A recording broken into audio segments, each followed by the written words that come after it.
Buenas tardes. Muchas gracias por su presencia. Muchas gracias a quienes nos han invitado a participar de este festival. Y muchas gracias por esa Cantando bajo la lluvia, que yo creo que esa secuencia es una de las que más, desde que la vi muy muchacho, muy casi adolescente, casi niño, me impresionó para toda la vida, ¿no?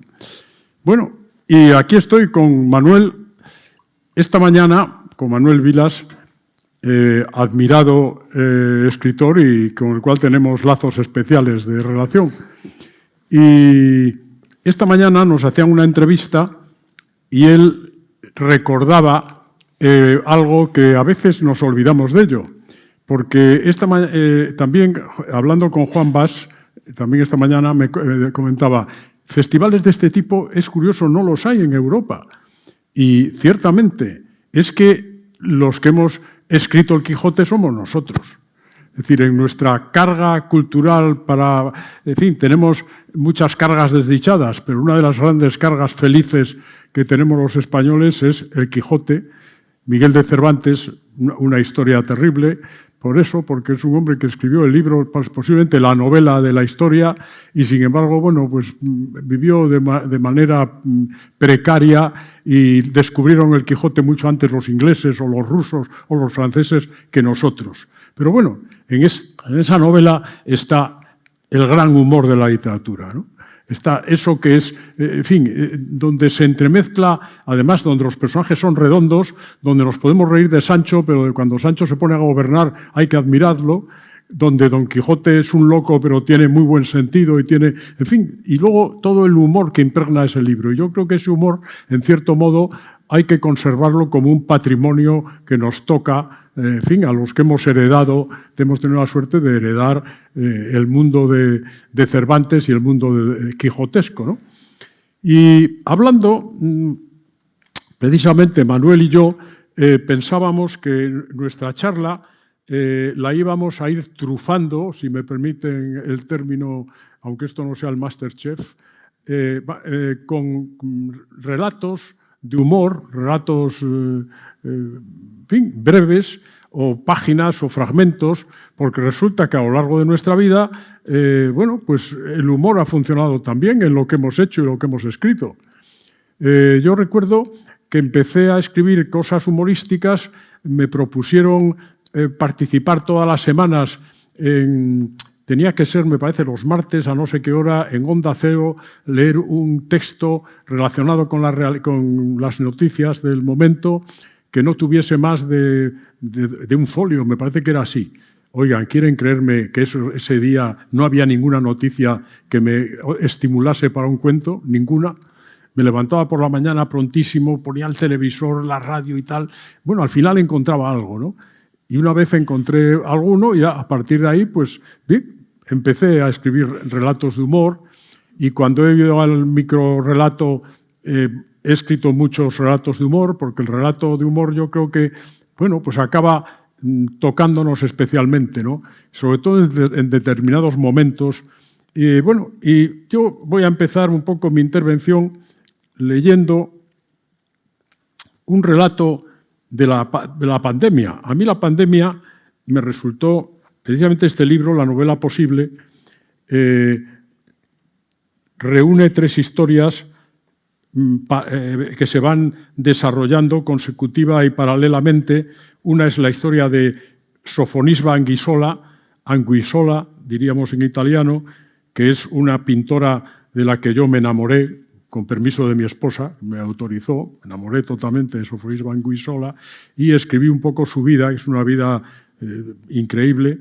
Luego hay otra historia que son mis notas de la pandemia y luego hay otra tercera que no trata de una pintora clásica, sino de un pintor contemporáneo, que es todo lo contrario de Sofonisba Anguissola. Bueno, pues al hilo de mis notas de confinamiento, escribí algunos cuentos breves y voy a leerles uno de ellos para empezar un poco esa. Se titula Hipocondría mayor y dice así: a lo largo del confinamiento me había ido encontrando cada vez peor. Se lo dije a mi mujer. ¿Qué te duele?, me preguntó ella. Dolerme no me dolía nada, ni tenía fiebre. Era una opresión extraña que me atenazaba, una profunda impregnación desoladora. Tienes que ir al médico. La doctora Dávalos, a quien fui a visitar con la mascarilla y los guantes reglamentarios, no me encontró ningún mal, pero ante mi insistencia me prescribió varios reconocimientos importantes y ninguno mostró nada significativo. Deberá consultar con un psicólogo. Tras una larga, exhaustiva entrevista, el psicólogo dictaminó que se trataba de una imprecisa hipocondría, posiblemente consecuencia de este largo encierro. Voy a recetarle un ansiolítico, mas continué sintiéndome cada vez peor, aunque seguía sin fiebre ni dolor alguno, hasta que una mañana, ya muy cerca del final del confinamiento, ocupaba mi mente solo una sólida opacidad en la que no brillaban otros signos de memoria que mi nombre flotando con aire lapidario.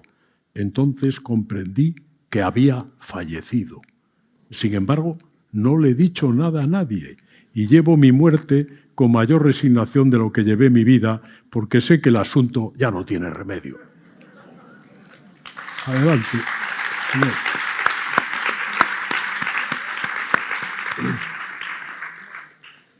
Buenas tardes. Me sumo a los agradecimientos que ya ha dicho José María y estoy muy feliz de estar aquí rindiendo homenaje literario al humor, que es fundamental en mi obra y en mi manera de ver el mundo. Entonces, preparando un poco esta intervención, me he dado cuenta, yo voy a leer poemas, podía haber también elegido fragmentos de novelas, pero me ha parecido más ad hoc leer poemas, ¿no? Realmente me he dado cuenta de que utilizo el humor constantemente, o sea, que tenía mucho material para leer esta tarde aquí.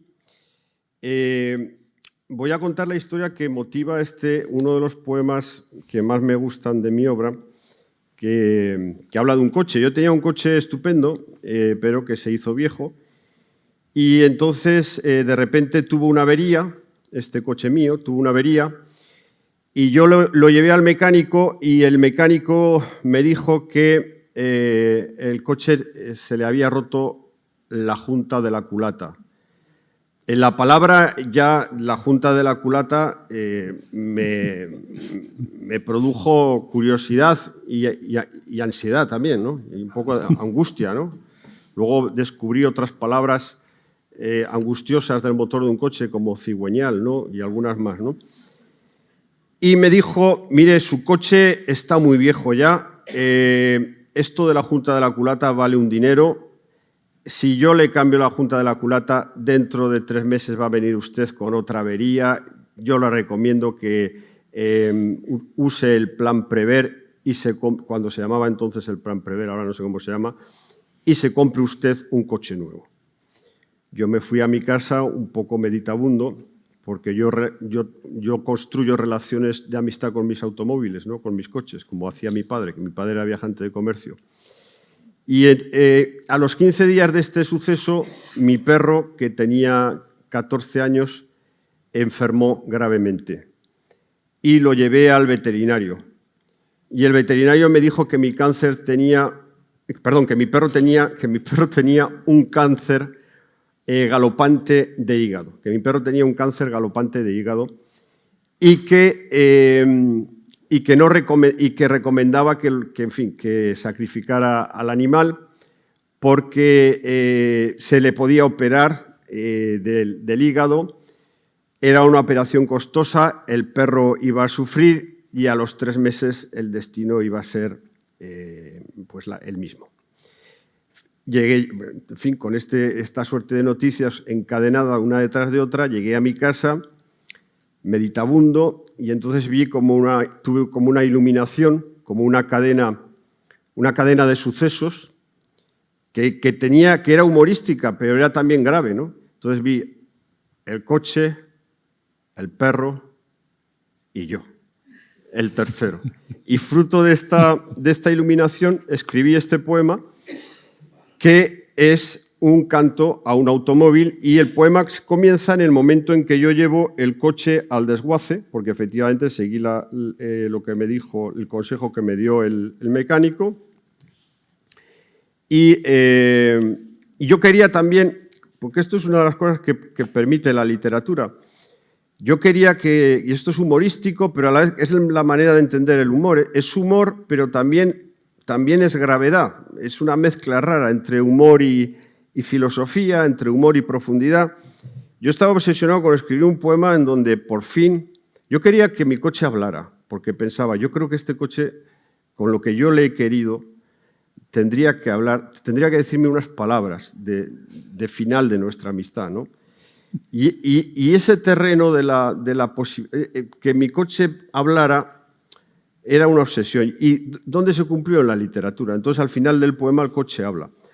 Luego también pensé, dije, joder, ya verás tú, un poema sobre un coche, los críticos me dirán que soy vulgar, que no he aprendido bien las lecciones literarias, que no sé nada de la tradición literaria. Digo, ¿y cómo resuelvo yo esto? Porque me van a llamar tonto.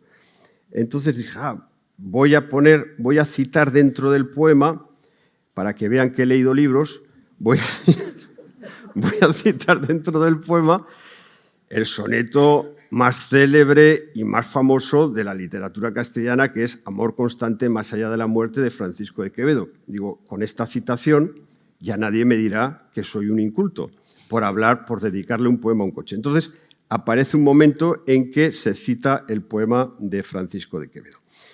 Y además el poema empieza in media res, que es en el momento en que yo llevo el coche al desguace. ¿Y cómo se titula el poema? Pues el poema se titula, claro, yo pensaba, digo, ¿cómo voy a titular el poema? Porque no estaba tan loco como para darle un nombre a mi coche. Entonces se titula con la matrícula que tenía mi automóvil, HU 4091L, que era también una manera de no olvidar nunca esta matrícula. Adiós, hermano mío. La grúa fúnebre te conduce al infierno del desguace. Majestuoso vas hacia la destrucción, subido en una grúa roja como si fueses Luis XVI camino de la guillotina y yo detrás. Pareces un rey. Soy el único que ha venido a tu entierro. Te he querido, rezo por ti un Padre Nuestro y un Ave María, rezo por ti y me conmuevo. Eras el mejor. Y lo que vivimos juntos y las ciudades que pisamos y las carreteras secundarias y los pueblos y los mares que vimos y los parkings subterráneos y los túneles helados de las carreteras de montaña con afiladas estalactitas a la entrada amenazando nuestra milagrosa inocencia. Y los mendigos en las avenidas pidiendo en los semáforos en rojo y lo que nos amamos en la oscuridad de las autopistas fundidos en un solo ser, confundida tu carne con mi chapa. Me salvaste de la lluvia ácida y de la nieve sin ángeles. Con tu aire acondicionado que está intacto después de 12 años, impediste que me quemara vivo en los veranos españoles y ese aire frío que me subía por la pierna. Y eras blanco porque la santidad y el amor industrial y la velocidad son blancos. Y cómo me gustaba tocarte las marchas. Y cómo te ponía la quinta. Y qué caña te metías. Narciso. ¿Qué eras? Un narciso. Y ahora todo ha acabado. 268.000 kilómetros hemos estado juntos. Fuimos felices, fuimos grandes y definitivos. Te doy un beso delante del chatarrero y de un negro que lleva un chorreante radiador en una mano. Te he amado más que a mis amantes, más que a mi perro. Casi tanto, pero no tanto como al dinero. Bueno, no te enfades. Tú también fuiste dinero y aún lo eres, y yo también soy dinero. Perdona que te humille haciendo recaer sobre tu hermosa tapicería, sobre tus ruedas, manguitos y válvulas que han gloriosamente ardido, la miseria de España, el plan Prever, 400 euros sociales. ¿Os molesta que hable de dinero o de tan poco dinero para la clase media que ama la limosna? Tú, que fuiste mi libertad, que me llevaste cerca del paraíso, Tú, que me hablabas por las noches y me decías, hermano, qué bien conduces. Hermano, eres el mejor de los hombres. Muy bien.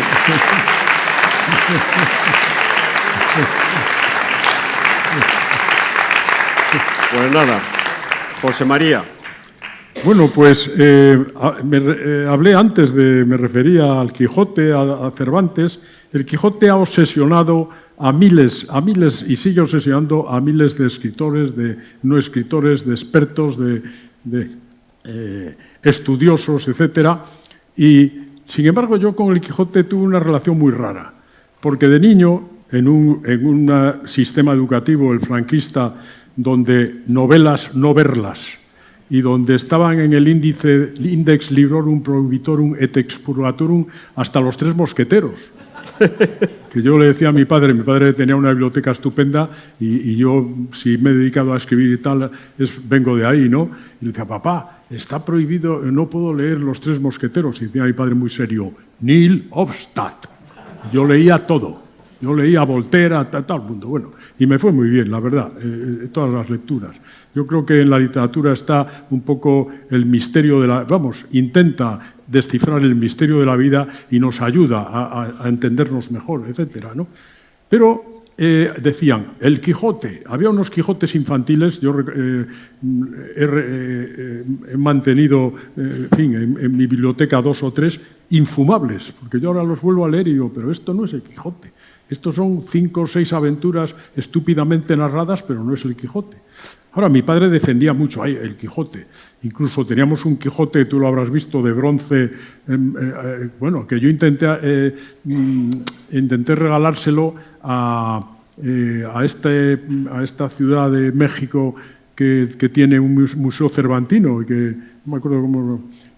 Pero ya lo tienen, tenían esa figura y la he conservado, ¿no?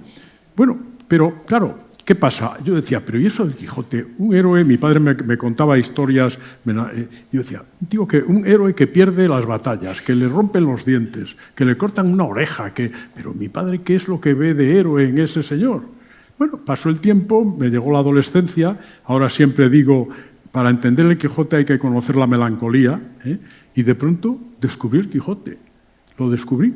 Y claro, como todos quise escribir el Quijote, caray, porque, caramba, hay que escribir el Quijote, si se puede. Y escribí un libro titulado A través del Quijote, donde reproduzco todas las historias del Quijote y le acompaño de cuentos. Hay historias que me permiten un cuento. Voy a leerles uno de esos cuentos quijotescos que se basa en historias que pueden ser verdad, porque esta yo no me la invento. En ese momento, don Miguel de Cervantes nos dice que cuando don Quijote se ha quedado en Sierra Morena y quieren rescatarlo, él piensa por un momento disfrazarse de mujer, de chica. Luego ya renuncia a ello, pero basado en eso, escribí este cuento que se titula La seductora. Desde su adolescencia guardaba el licenciado Pero Pérez, el cura del Quijote, un secreto deseo, el de vestirse de mujer. Pero por su naturaleza debía rechazarlo, y a su condición eclesiástica le parecía una idea sucia y pecaminosa, que si no había confesado nunca era porque consideraba que su resistencia a la tentación y las numerosas oraciones que en ello empleaba no lo hacían necesario. Pero al imaginar el modo de rescatar al señor Alonso Quijano del lugar apartado en el que se encontraba, acaso en peligro para su vida, y comprender que una doncella que llegase hasta él para pedirle ayuda sería pieza decisiva para hacerlo salir de su retiro montaraz y llevárselo a casa, encontró la oportunidad benéfica de cumplir con su antiguo deseo sin caer en lo pecaminoso. Además, él estaba acostumbrado a vestir faldas y lo haría con mucha mayor naturalidad que el barbero. Se prepararon, pues, para la aventura del rescate y el cura sentía una particular emoción al ponerse la saya de paño con tiras de terciopelo negro y el corpiño de terciopelo verde y encajarse el birrete de lienzo en la cabeza, que se ciñó con una tira de tafetán negro, y cubrirse el rostro para disimular del todo su condición. Por su parte, maese Nicolás se había colocado sobre la cara, con ayuda de unas cuerdas, el extremo de la cola de buey que el ventero le había facilitado, con lo que bajo su gran sombrero, su rostro adornado por aquella enorme barba roja, tenía un aspecto que sin duda impresionaría al enloquecido hidalgo. Montaron pues en sus mulas, la supuesta doncella sentada a mujeriegas, y tras despedirse del ventero, su mujer, Sancho y Maritornes iniciaron su camino. Poco más adelante se cruzaron con una pareja de jinetes que debían dirigirse a la venta y que tenían aspecto de soldados. Al ver a la supuesta y más bien rolliza dama, uno de los jinetes exclamó: «¡Qué lindo cuerpo para alanceado!». Y el otro, que no quiso quedar atrás, añadió: «Tal se tornen las pulgas en mi cama».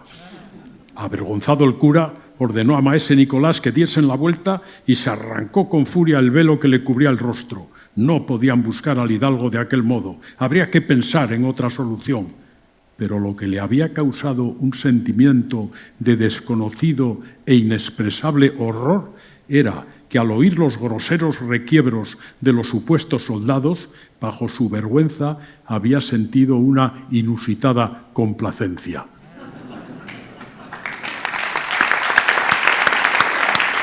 Por favor. Señor. Que la vida es siempre elegir cosas, ¿no?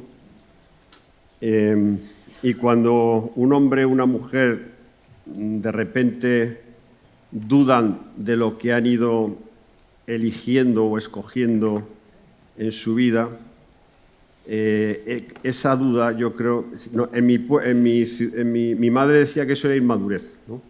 Eso era inmadurez. Entonces, yo escribí este poema que se titula El inmaduro. Me pasa siempre y duele y confunde. Debe de ser algo relacionado con la desesperación de vivir. Si estoy en Barcelona, me gustaría estar en Madrid. Si estoy en Zaragoza, me gustaría estar en La Coruña. Si estoy en La Coruña, me gustaría estar en la cima del Aneto, comiendo setas venenosas bajo el cielo helado. Si voy al cine, en mitad de la película me entran unas ganas revolucionarias de estar en mi casa viendo la televisión. Si estoy sentado en el sofá viendo la televisión, me gustaría estar muerto y enterrado en el cementerio, contando los días que faltasen para la resurrección de la carne. Todo me persigue. Ciudades, cines, casas, cementerios. Si estoy con amigos, preferiría estar con amigas. Si estoy con amigas, me gustaría estar con enemigas. Si estoy con enemigas, me gustaría estar en casa durmiendo la siesta. Si me compro unos zapatos con cordones, cuando salgo de la tienda y ando por la calle, empiezo a envidiar a todos aquellos que llevan zapatos sin cordones. Y también me pasa con las camisas, las cazadoras, los pijamas y las sandalias en el verano. Y también con las vidas. Si me pienso abogado, preferiría ser médico. Si médico, sacerdote.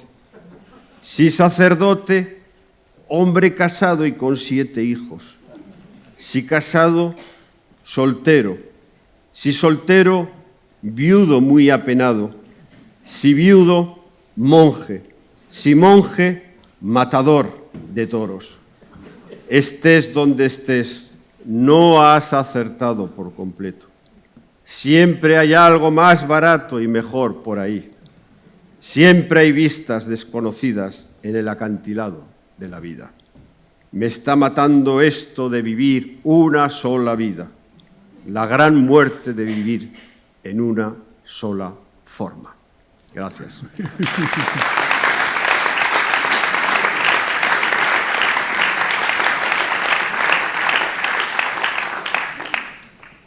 Bueno, fíjense que Cervantes es muy bueno para que lo recordemos los escritores, porque si en su época hubiese habido un premio como el premio Cervantes, a él no se lo hubieran dado con toda seguridad.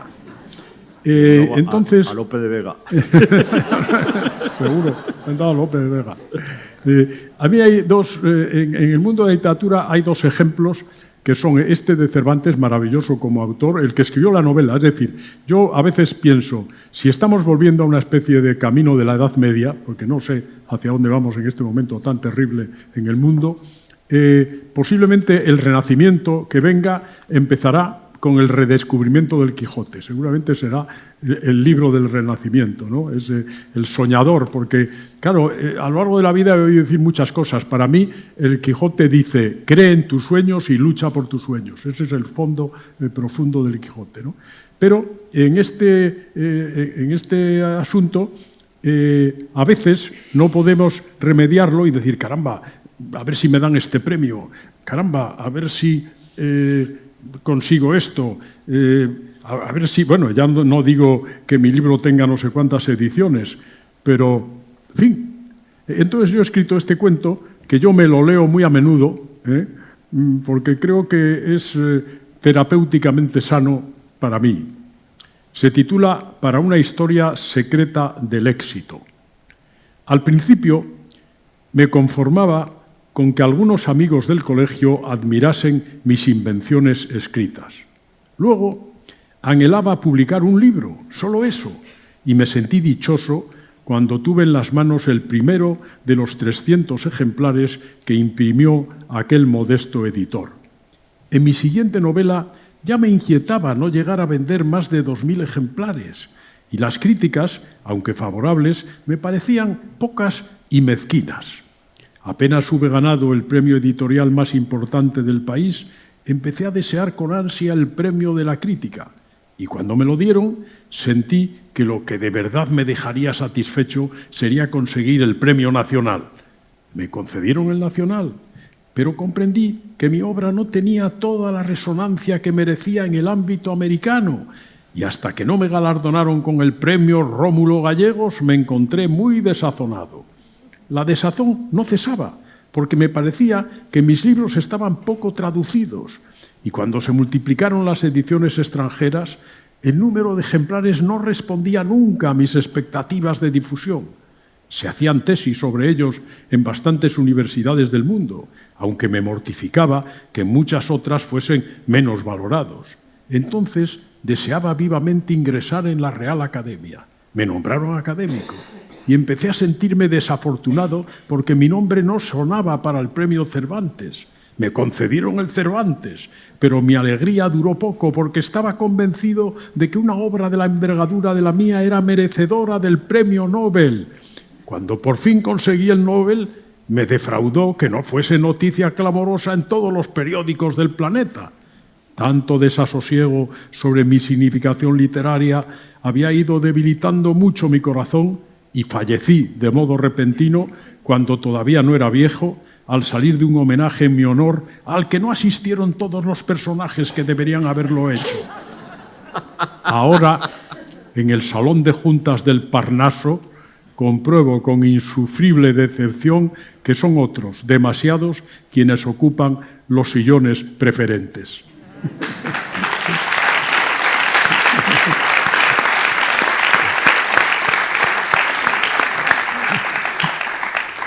Ese cuento de José María es absolutamente genial y debería ser Biblia del mundo de la literatura. Debería ser leído porque de verdad atina con muchas de las cosas que llevan los escritores en la cabeza, ¿no? Con esa desesperada necesidad de reconocimientos. Es perfecto. Yo voy a leer, dentro de lo política, dentro del humor, hay un tema complicado, que es el humor, lógicamente, colisiona con lo políticamente correcto, ¿no? Es decir, si te pones ese freno, el humor se resiente muchísimo. De modo que voy a leer un poema que descansa sobre el humor y sobre la ironía, aunque luego el poema tira hacia algo más grave, más hondo. Pero es un humor construido sobre algo que creo que es, ya veréis, que es políticamente incorrecto, ¿no? Por otra parte, es un poema en donde aparece un personaje que se llama como yo, que se llama Manuel Vilas, que a mí esto me parecía muy divertido y me parecía humorístico también. Y para gran colmo, este poema se titula Amor. Se titula Amor. Y las calles que aparecen son las calles de la ciudad de Zaragoza, porque cuando yo escribí este poema vivía en Zaragoza. Una mañana Manuel Vilas sacó todo su dinero de los bancos. Fue a las cajas de ahorro. Fue a las compañías de seguros, vendió su coche, anuló su plan de pensiones, se lo llevó todo en efectivo, un buen fajo de billetes calientes. ¡Qué bien!, dijo, ¡qué fuerte! Y todos los empleados y los directores querían disuadirle, pero Vilas tenía unas infinitas ganas de pasarlo bien. Y luego se fue a ver enfermos, a ver emigrantes, incluso se fue a las cárceles. Quería ser un santo espectacular. Tenía esa marcha, tenía esa gran ilusión. Quería ser Cristo, Lenin, San Pablo. Quería ir más allá del orden, de la naturaleza y de la vida. Recorrió la ciudad de Zaragoza repartiendo dinero. En Conde de Aranda dio 1.000 euros a 3 árabes, que le besaron los pies y las manos y se arrodillaron. En el barrio de Delicias, en la calle Barcelona, dio 300 euros a una negra africana. Y ella quería comerle el sexo al buen Vilas. Pero Vilas dijo, no, nena, hoy soy un santo, hoy soy San Vilas, consérvate para tu marido. Él te necesita y yo os bendigo. Anda, nena, ve en paz. Y Vilas se echó a reír. Fuego, qué fuego más grande. Y siguió repartiendo. A una vieja china de un todo a 100 le dio 600 euros. Y la vieja le hizo una foto de 10 millones de megapíxeles. Y la amplió, y la enmarcó, y la colgó en mitad de su tienda con 2 velas debajo. A un vendedor de La Farola, ese periódico de los pobres, le dio 800 euros. Y el vendedor se echó a llorar y ardía como una vela en mitad de las catedrales antiguas. Vilas quería ser un santo. Tenía esa marcha. Toda la mañana y toda la tarde estuvo quemando su dinero.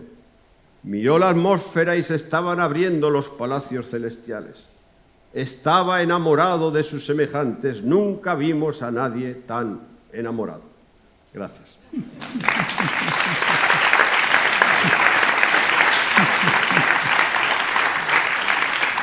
Bueno, pues ya que has sacado el bien tan a la vista, yo voy a sacar el mal. Tengo aquí un cuento que se titula Satánica. Con los años, en mi casa han ido encontrando sitio bastantes símbolos religiosos. Los 3 Reyes Magos con sus pajes, Sívana Taraja, una Inmaculada de cerámica, un San Pancracio, un Ganesa, una Virse da Peregrina, un icono rumano del nacimiento de Jesús, un San Miguel clavando su lanza en la boca del dragón, el Ankh egipcio, en fin, muchos de esos talismanes que tienen al parecer la virtud de alejar a las fuerzas del mal. Sin embargo, al entrar hoy en mi cuarto de trabajo, me encuentro a Satanás sentado en mi sillón de leer. Lo conozco enseguida porque no tiene aspecto de joven apuesto ni de caballero distinguido, sino que es de color rojo, está desnudo, las piernas peludas rematadas en patas caprinas, Tras su espalda asoman dos alas doradas y entre su cabellera negra surgen dos cuernos también dorados. En su rostro rojo brillan los ojos con lo que parece más tristeza o fastidio que radical perversidad. Lleva bigote y perilla, como un mosquetero. «Va de retro», exclamo por si acaso. «Hablo español», responde cortante. Tiene la voz de Marlon Brando en El Padrino. «Estás escribiendo del libro de la noche y no he merecido ni una alusión tuya», añade. «Yo soy el señor de ese libro, que es mucho más que un libro. Es un territorio inmenso con ciudades y selvas, con puertos de mar y parques temáticos, un territorio de gran iniquidad, de majestuosa injusticia, de crímenes esplendorosos, y tú no has dicho de eso ni una palabra». No sé qué contestar. Menos mal que mi mujer ha asomado por la puerta y Satanás desvía por un momento su atención de mi persona. Mi mujer entra de repente y arroja algo sobre Satanás. Es su rosario de la primera comunión. Y Satanás se convierte en una masa blanca, efervescente, como el agua oxigenada cuando se deposita sobre una herida. Mi mujer, con determinación, mete las manos bajo esa espuma, agarra el cuerpo que cubre, lo aprieta, lo va amasando y reduciendo, como si manejase nieve, hasta convertirlo en una bola que cabe en sus manos. Guarda luego la bola en una bolsa de plástico, pinta sobre ella una cruz con el mismo rotulador que utiliza para marcar el contenido de las bolsas de comida y la guarda en el congelador del frigorífico. Mientras pensamos en otro sitio mejor, dice, de manera que tengo a Satanás cautivo en el frigorífico de mi casa. Tal vez en el libro de la noche ya no fructifiquen la iniquidad, la injusticia ni el crimen, pero en el libro del día ese cautiverio del señor del mal no se ha notado. El mundo sigue dominado por la hipocresía, la guerra, el horror, y me da miedo imaginar a quién corresponde el señorío del libro del día.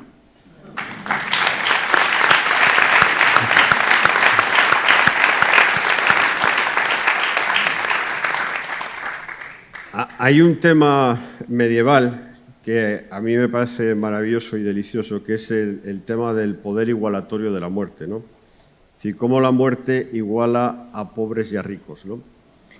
Y está en Jorge Manrique y está en general en la Edad Media. Y es la manera en que los pobres se vengan de los ricos, ¿no? Y yo esto siempre me ha fascinado, este tema del poder igualatorio de la muerte. Entonces yo, cuando veo en este mundo las grandes fortunas, los grandes triunfadores, las personas de éxito internacionales y mundiales, siempre recuerdo este tema medieval del poder igualatorio de la muerte. Entonces escribí este poema que se titula No quieren irse, sobre esto, sobre la actualidad de ese tema, ¿no? Este poema ha tenido varias ediciones. El problema de este poema es que salen mucha gente, ahora vais a ver quiénes salen. Ahora, en la última edición, que es esta que tengo aquí, que la podéis comprar muy amablemente en la salida,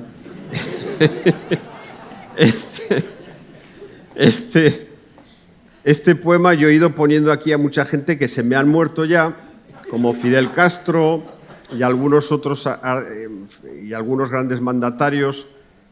Creo que Gorbachev también se me murió. Entonces es un poema in progress, ¿no? Cada vez que lo edito tengo que actualizarlo. Ahora, por ejemplo, vais a ver a alguien que se me ha muerto y que sale aquí, porque claro, este libro yo lo cerré en mayo de este año y esta mujer, pues yo pensaba que iba a aguantar un poco más. Entonces se titula No quieren irse. Hay mucha gente que no quiere morir. Mick Jagger, Madonna, Isabel II, esta es la que se me ha muerto. Y está ya en la vuelta, cuando reedite el poema tendré que quitarla. Lo que pasa es que el problema que tengo es que tienen que ser gente muy conocida, ¿no? O sea, no es fácil sustituir a Isabel II. Bill Gates no quieren morir porque su vida es plena, vertiginosa y fascinante, y la muerte es una humillación.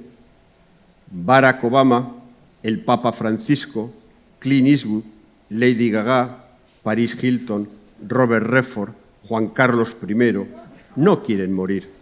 Sin embargo, morirán. Steven Spielberg, Brad Pitt, Jeff Bezos, George Bush, Nicolas Sarkozy, Elon Musk, Joan Rowling, tampoco quieren morir. No aceptarán el hecho de su desaparición. Furia. Se pondrán furiosos. La furia de los niños contra las estrictas tinieblas. Angelina Jolie, Keith Richards, Vladimir Putin, Bill Clinton, Bernard Arnault, Tom Cruise, morirán. Un día lo anunciará la televisión. Ha fallecido en su casa de Bob Dylan, Hillary Clinton, Tony Blair, Julio Iglesias, Naomi Campbell, Al Pacino. Se morirán también, os lo aseguro. Os lo juro por lo más sagrado, se morirán. Decir, que no ha acabado, que no ha acabado. Ahora viene la ironía. Decidles, si os apetece, que la muerte no es el final, por decir algo. Tanto dinero sin gastar, tantas casas, tantos viajes, tantos yates surcando los dorados océanos, tantas joyas, tantas leyendas, tantas islas en las que tomar el sol desnudo y hablarles a los loros, a los pelícanos y a los ángeles. Tantas cenas, tanta ropa de marca sin usar, tantos momentos de éxito, de orgullo y de poder, tantos momentos radiantes que habrán de quedarse en este mundo. Decidles, si os apetece, cuando airados protesten y porque en el fondo somos compasivos, que se abrirán los palacios celestiales para recibirlos y que les espera una brillante posteridad, una página de oro escrita en la historia de la humanidad. Gracias.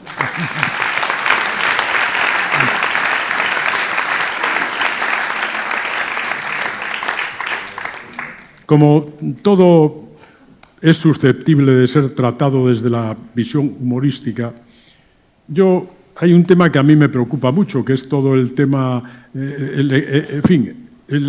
este planeta que nuestra avaricia y nuestra locura está dañando de un modo que nos va a perjudicar a todos. En fin, y tengo bastantes cuentos, un poco minicuentos, sobre esa especie de fracaso del ecosistema, etcétera, ¿no? Voy a leer tres que son muy breves. Uno se titula Mosca y dice así. La mosca revolotea sin demasiada vitalidad en el cuarto de baño. La miro con asco. ¿Qué hace este bicho en un hotel de lujo y además en febrero? La golpeo con una toalla y cae exánime sobre el mármol del lavabo. Es una mosca rara, arrubiada, no muy grande. Se me ocurre que es el último ejemplar de una especie que desaparecerá con ella.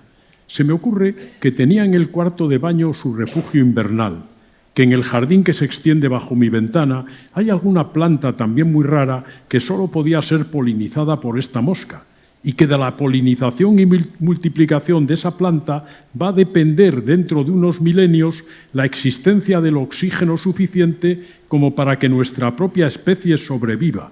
¿Qué he hecho? Al matar a esa mosca os he condenado también a vosotros, descendientes humanos. Pero la mosca mueve sus patitas en un leve temblor. Parece que no ha muerto. Ya las agita con más fuerza. Ya consigue ponerse en pie. Ya se las frota, ya se alisa las alitas para disponerse a volar otra vez, ya revolotea en el cuarto de baño. Vivid, respirad, humanos del futuro. Mas ese vuelo torpe me devuelve la inicial imagen repugnante. Salgo de mi pasmo. ¿Qué hace aquí este bicho asqueroso? Cojo la toalla, la persigo, la golpeo, la mato, la remato. Bueno, y otros dos que tendrían que ver un poco con esto, porque es un tema que la verdad es que está dentro de mí, y serían estos dos: altos designios. Inspección General del Universo. En el Sistema Solar encuentran al tercer planeta hecho un desastre. Estos bichos lo han llenado todo de porquería, dice el Espíritu Santo. Habrá que limpiarlo, replica el Hijo. De acuerdo, desde mañana cambio climático, ordena el Padre. Y este, que se titula Final no sexista y que tiene que ver también con otras cosas. Abejas y abejos, ardillas y ardillos, arañas y araños, cigarras y cigarros, focas y focos, golondrinas y golondrinos, jirafas y jirafos, lampreas y lampreos, langostas y langostos, merluzas y merluzos, morsas y morsos, moscas y moscos, nécoras y nécoros, nutrias y nutrios, ranas y ranos, ratas y ratos, truchas y truchos, urracas y urracos. Os saludo a todas y a todos y os vaticino que tal como se están poniendo las cosas en este planeta, tenéis los días contados.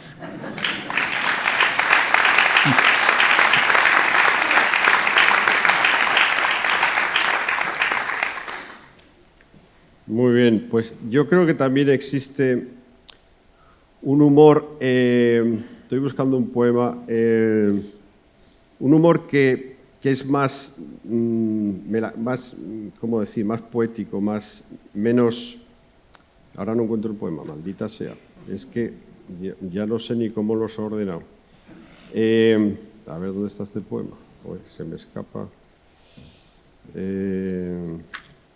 Bueno, pues voy a leer otro, es igual. Bueno, quería leer uno de un humor más ligero, menos cruel, ¿no? Pero no lo encuentro. Voy a leer uno sobre el capitalismo. Que a mí el capitalismo es una cosa que me intriga muchísimo. Entonces, la única manera que se me ocurrió de abordarlo fue escribiendo este poema. Capitalismo. La mejor verdad de nuestro tiempo es el capitalismo.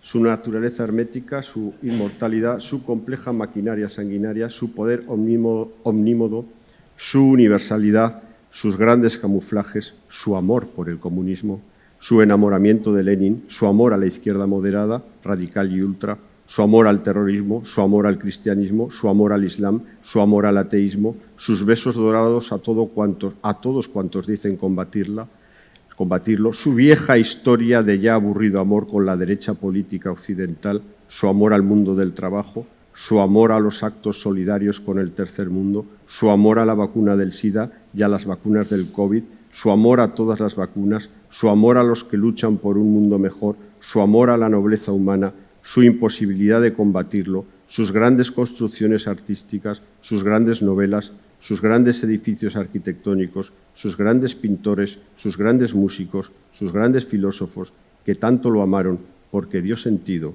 a sus meditativas existencias. Cuantos dicen rechazarlo son los que más lo aman. Acuérdate siempre de esto. Los que lo niegan, lo adoran. Vive en todas partes, está en todos los sitios. Esa gente que se hace la longhi a la hora de pagar las cervezas de los amigos en un bar, allí está él, el capitalismo. Esa gente que habla de proyectos políticos progresistas desde sus despachos de madera de caoba, allí está él, el capitalismo. Esa gente que se manifiesta con convencimiento político verdadero en las calles, pero que con el mismo convencimiento verdadero consultan sus saldos bancarios todos los días desde modernas y divertidas aplicaciones de sus smartphones, allí está él, el capitalismo. Esa compra de una Ray-Ban, de un Volvo, de un Mercedes, de unos Levis a mitad de precio, el amor a las ofertas, a los precios tirados, allí está él, el capitalismo. Está en todas partes. Su hálito nos alimenta la imaginación y nuestro amor a la vida. Todos somos el mismo hombre, la misma mujer. Todos somos hijos del mismo padre y de la misma madre. Su densa alegría quema nuestros corazones. ¿Cuánto te han dado por esa novela, hijo mío? ¿Cuánto cobrarás si te dan ese ascenso, hijo mío? ¿Cuánto vale este piso que te has comprado, hijo mío? El capitalismo y la paternidad, el capitalismo y la maternidad, el capitalismo y el amor a los hijos, el capitalismo y el éxito, el capitalismo y la poesía, el capitalismo y las relaciones de pareja, el capitalismo y la pasión, el capitalismo y el poliamor, el capitalismo y la indefinición sexual, el capitalismo y la revolución. Su clamor es la vida misma. Sus avances morales son nuestra modernidad. Fuera de él no hay nada. Fuera de mí no hay nada. Hegemónico, absurdo, sexy, políglota, promiscuo, así soy yo.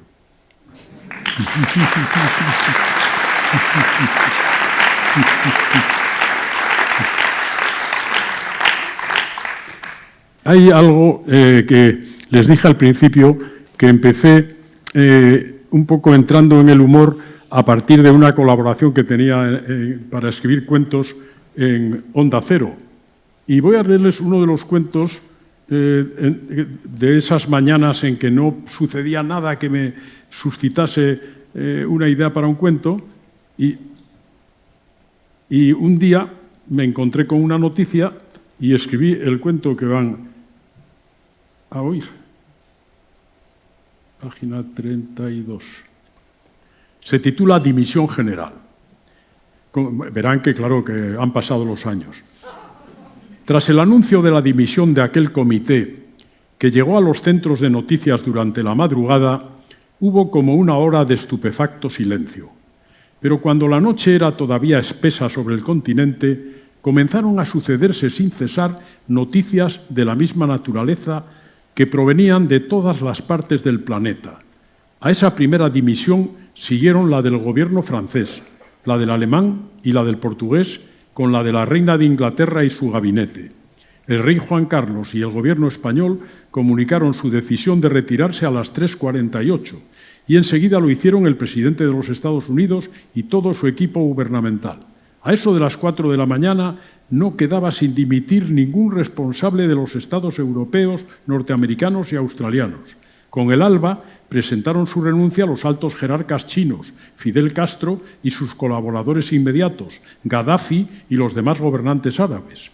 El resto de los altos responsables políticos americanos, africanos y asiáticos ya se habían retirado a eso de las 9. Los mandos militares del mundo también lo habían hecho a esas horas, y un aluvión de renuncias de responsables regionales, locales y municipales, y la de los directivos de los partidos, sindicatos y asociaciones de todo orden, ocupó las primeras horas de la mañana. A la dimisión de todos los líderes políticos y sociales del mundo sucedió la de los altos ejecutivos de las empresas y miembros de todos los consejos de administración.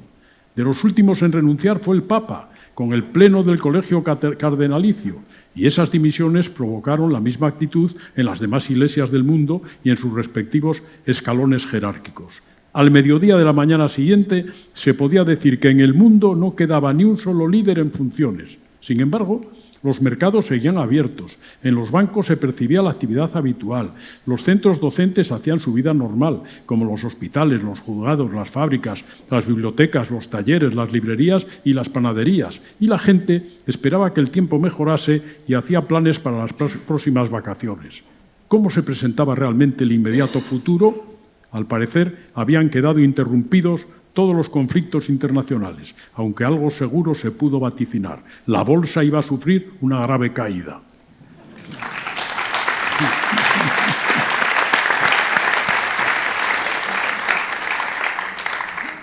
Quería leer también, enfocar también lo que he dicho antes del humor, el humor más amable, melancólico, más delicado, ¿no? Y voy a leer este poema, a ver si lo encuentro, porque es que ya con mi obra ya no me aclaro. Esto ya empieza a ser un poco... Ah, sí, aquí está, menos mal. Este poema está dedicado a un peluquero romano, de Roma. Yo viví en Roma unos cuantos meses y me vi en la necesidad de cortarme el pelo. Señal de que uno deja... Yo me decía, ¿cuándo una persona deja de ser turista en una ciudad y se convierte ya un poco en ciudadano? Cuando tiene la necesidad de cortarse el pelo en esa ciudad en la que vive. Y un amigo me recomendó que fuese a este peluquero. Y el peluquero se llama Dino. Y la verdad es que todo es real, o sea, se da la dirección de la peluquería y si vosotros vais allí, a no ser que se haya jubilado ya. Dino. En el 96 del Viale di Trastevere de la ciudad de Roma está la peluquería Dino. Hoy me he cortado el pelo allí. Todo era lento, de otra época. Dino me ha enseñado su diploma de peluquero. Eran otros tiempos, dice. Yo le corté el pelo una vez a Victoria Gassman. Sonríe y mira al cielo. Dino está feliz y alegre porque sus recuerdos son felices y alegres. Me embadurna la cabeza de una loción dulzona de hace 50 años. Y yo pienso en los mosquitos golosos y en las moscas parturientas.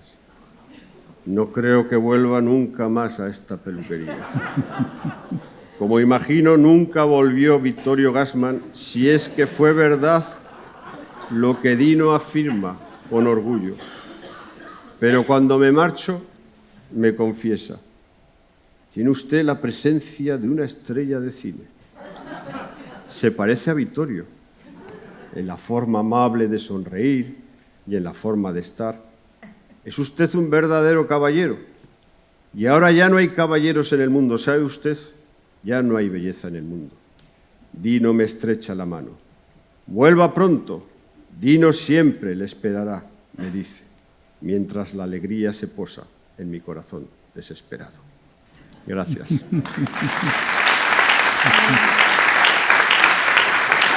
Yo no sé si tenemos que ir pensando en ir terminando. Sí, no, nos ha enseñado... No, sí, no, creo que sí.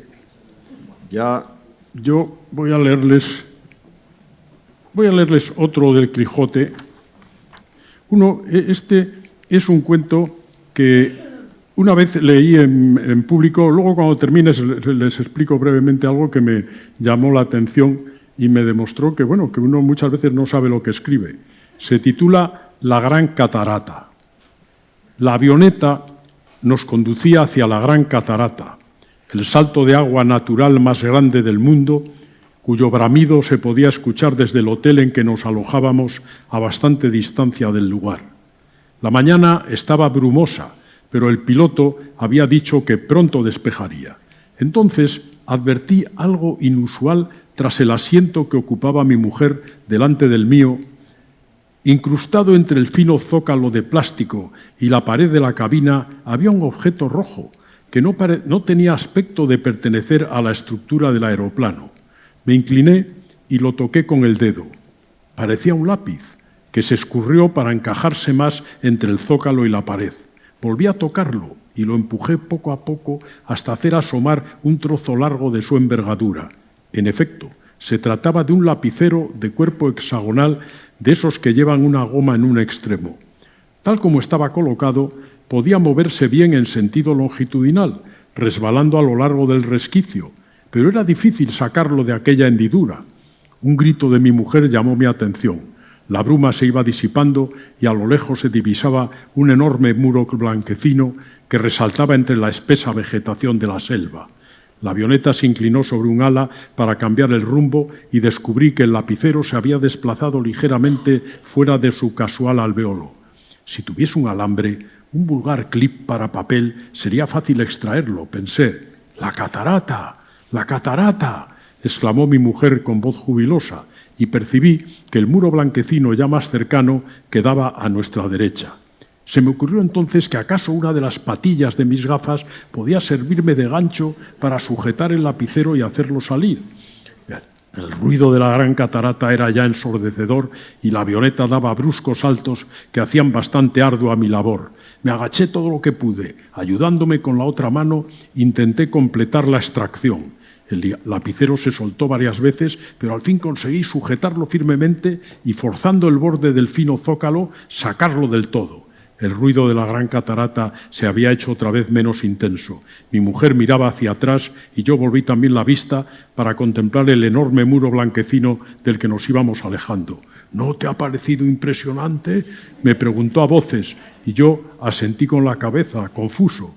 En uno de los lados del lapicero estaba impreso con letras doradas Germany, Design 2000, Faber-Castell. Bueno, permítanme. Yo dije, vean ustedes un cuento sobre cómo muchas veces por hacer algo banal perdemos algo importante. y una persona que había en el grupo de los que me habían escuchado dijo, pues yo no lo he visto así. ¿Cómo lo ha visto usted?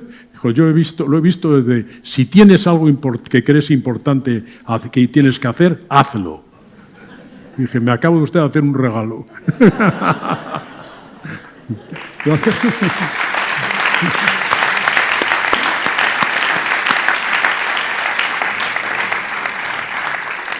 Bueno, pues muchísimas gracias por vuestra presencia. Y lee el último. Bueno, el último era el que yo había... Es un humor... no sé cómo calificarlo. Es más... espera, que ahora se me ha vuelto a perder. Joder, este poema va y viene, no sé dónde demonios se mete. O sea, bienvenidos, aquí está. Es una cosa, no sé cómo calificar, una melancolía juvenil, lúdica, que tiene que ver con una pasión mía que ha sido la música popular, ¿no? Entonces el poema se titula Bienvenidos, ¿no? Y está dedicado a Jaume Sisa porque él tiene una canción maravillosa que habla también de todos del mundo del cómic, a quienes él da la bienvenida a su casa, a su corazón. Bueno, una canción de Jaume Sisa. Bienvenidos. Mira, aquí llega Elvis, sonriendo, con su traje blanco lleno de collares. Bienvenido, mi casa es tuya. Y llega James. Bienvenida, qué guapa eres. Y esos pelos tuyos que parecen relámpagos en el cielo. Entrad en mi casa, sed bienvenidos, sentaos donde queráis. Hay una noche estrellada, clara y veraniega. Bienvenidos a mi humilde apartamento. Pasad, pasad. Hola, David. Aquí llega el chico con naranjas en el pelo. Mi casa es casa vuestra. Y viene Amy con los labios como espadas. Bienvenida. Buenas noches. Pareces una reina de Oriente. Y ahí viene Lou con sus gafas negras. Oh, bienvenidos todos. Mi casa es vuestra casa. Y ahora llega Johnny Cash con la funda de su guitarra en la mano. Deja la funda en la entrada, Johnny. Y acaba de llegar Leonard con su mínimo sombrero. Los invitados van llegando, todos jóvenes, todos traen algo.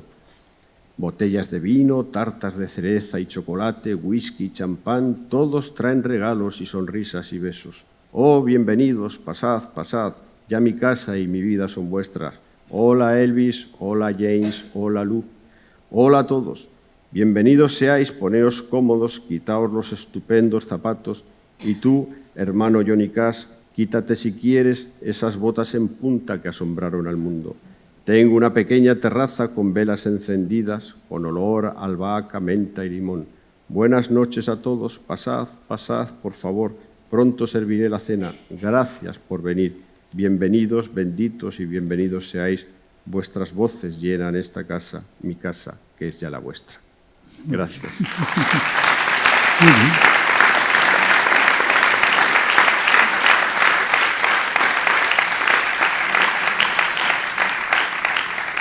Bueno, pues muchas gracias y veamos las cosas con humor, porque eso nos ayudará a consolarnos un poco. Gracias.